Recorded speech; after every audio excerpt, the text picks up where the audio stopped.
Welcome back to Phobiavids. Today, we're delving into the life and crimes of Jeffrey Dahmer, one of the most terrifying periods in American criminal history. A tale that combines misfortune, disregard, and a decline into evil. We strongly advise viewers to use discretion. Before starting the video, please hit the subscribe button and turn on notifications to stay up to date with the latest uploads. Who was Jeffrey Dahmer? American serial murderer Jeffrey Dahmer killed 17 men and boys between 1978 and 1991. Dahmer preyed on black men primarily for 13 years, luring them with promises of money or sex in homosexual pubs, shopping centers, and bus stops. He gave them alcohol-based drugs before strangling them. After that, he committed necrophilia, dissected the victims, and preserved body pieces as trophies, often taking pictures of them while he was about it. After being arrested in 1991, Dahmer received 16 life sentences. In 1994, he was murdered by another prisoner.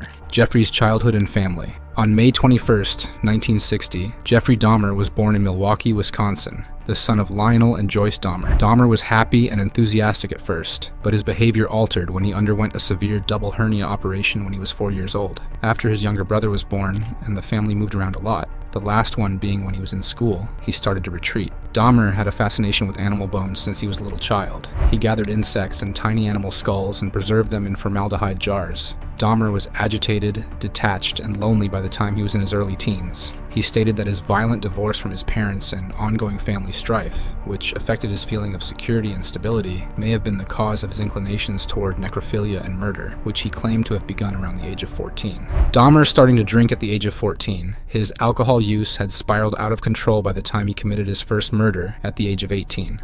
After just one quarter, he dropped out of Ohio State University and, at his father's insistence, enrolled in the Army in late 1978. Dahmer continued to drink while stationed in Germany, which resulted in his release in early 1981. During Dahmer's military service, German officials looked into possible links between him with local killings. However, they were unable to find any evidence that connected him to any victims at that time. Dahmer returned to Ohio upon his release from prison. His father moved him to live with his grandma in Wisconsin after he was arrested for unruly behavior. His drinking problems continued in spite of this, and he was arrested again for indecent exposure. He got into more legal problems in 1986 when he was caught masturbating in front of two youngsters. He was sentenced to 1 year on probation. First 4 victims. Dahmer was a well-known serial murderer who killed 17 men between 1978 and 1991. He preyed on the weak and performed necrophilic practices on their bodies. His morbid mementos included images and body parts, garnering him the titles Milwaukee Cannibal and Milwaukee Monster. Soon after graduating from Revere High School in June 1978, Dahmer picked up 18-year-old Stephen Hicks, a hitchhiker, and brought him home to his parents' house. This was the first murder Dahmer committed. After getting the young guy intoxicated, Dahmer remarked, "I didn't want him to leave," to Hicks when he attempted to depart. He was struck in the head by Dahmer, who then strangled him with a barbell to death. Hicks's body was dismembered by Dahmer, who then buried the pieces behind his parents' house after packing them in plastic bags. Later, he dug up the remains, used a sledgehammer to smash the bones, and threw them into a ravine that was covered in woods. Dahmer did not abduct Stephen Tuomi, his second victim, until September 1987. After checking into a hotel room and having a few drinks, Dahmer finally woke up to discover Tuomi dead and had no memory of what had happened the night before. Later on, he admitted to the police that he could not believe this had happened, and that his intention was to drug Tuomi rather than murder him. To get Tuomi's body to his grandmother's basement, Dahmer purchased a large suitcase. There, he murdered and sexually assaulted the body before disposing of the pieces. Weeks after the murder, he held Tuomi's wrapped skull in his possession. Dahmer later revealed that he didn't even try to stop it after that, and that his obsession with killing went into full swing following the murder of Tuomi. Before his grandma had him leave her home in 1988, he murdered 2 more people there. Masters said that although she was unaware of his transgressions, she was sick of his drinking, his propensity to invite young guys to her home, and the unpleasant odors that periodically emanated from her basement. Sexual assault charges and sentence only. A few months after relocating to his new flat, in September 1989, Dahmer enticed a 13-year-old Laotian boy to his home by pretending to be interested in taking naked pictures of him. Noting that the youngster had seemed considerably older, he entered a guilty plea. In March 1989, he photographed, mutilated, murdered, drugged, sodomized with Anthony Sears, an aspiring model. Dahmer was a symbol of contrition during his May 1989 child molestation trial. He persuasively argued in his own defense that he had realized his mistakes and that his arrest had been a turning point in his life. Years later, during a CNN interview, Lionel Dahmer claimed to have sent a letter to the court that handed down the sentence, asking for psychiatric assistance prior to his son's release. Last 13 victims. 12 more victims would be killed by Dahmer over the course of the following 2 years, increasing his total to 17. Raymond Smith, a prostitute, was Dahmer's first victim during this period. Dahmer enticed Smith to his apartment for gave her a drink laced with sleeping pills, and then strangled. When Dahmer attempted to dry Edward Smith's skull in the oven, he unintentionally ruined it, causing it to explode. Dahmer experimented with chemical disposal techniques and established rituals as he carried out more murders. In an effort to make victims like Errol Lindsay submit, he even tried rudimentary lobotomies on them, piercing into their heads and administering acid.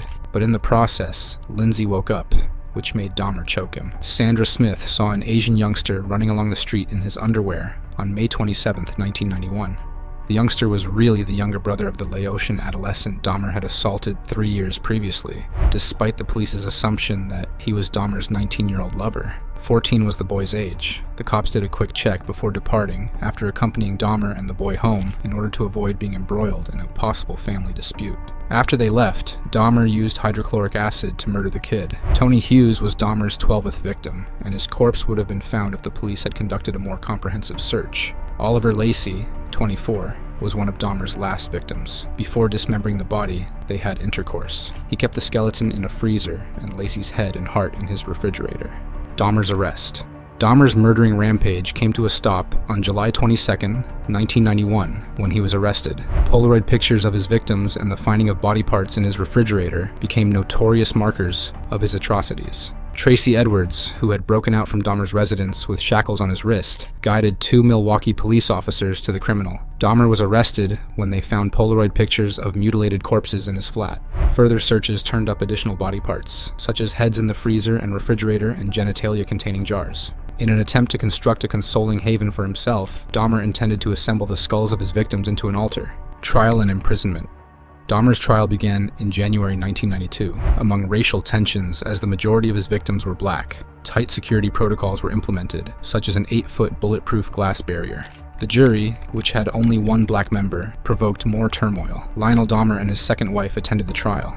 Dahmer first pleaded not guilty, but then altered his plea to guilty by reason of insanity, citing graphic details of his atrocities as proof of his mental condition. On February 15, 1992, a jury deliberated for 10 hours before finding Dahmer guilty and sane on all charges. He was given 15 consecutive life sentences, with an extra term in May. He adapted well to his incarceration in the Columbia Correctional Institution and gradually became more integrated with the other convicts. With the help of literature and pictures from his father, he became religious, and with the institution's approval, a local priest baptized him. Death. November 28, 1994, Christopher Scarver, a fellow prisoner, murdered Dahmer. Dahmer was put to work with 2 other convicted murders, Scarver and Jesse Anderson, in accordance with his involvement in regular work tasks.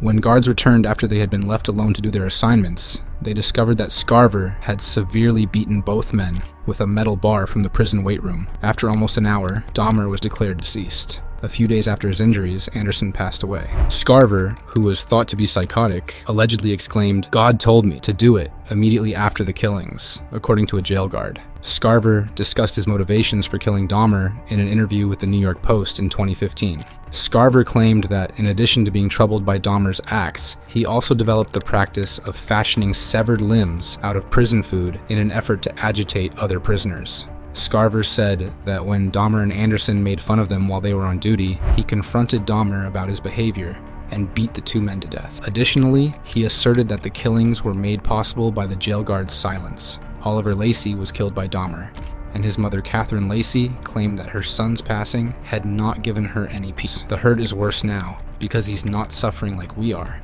Enjoying our content?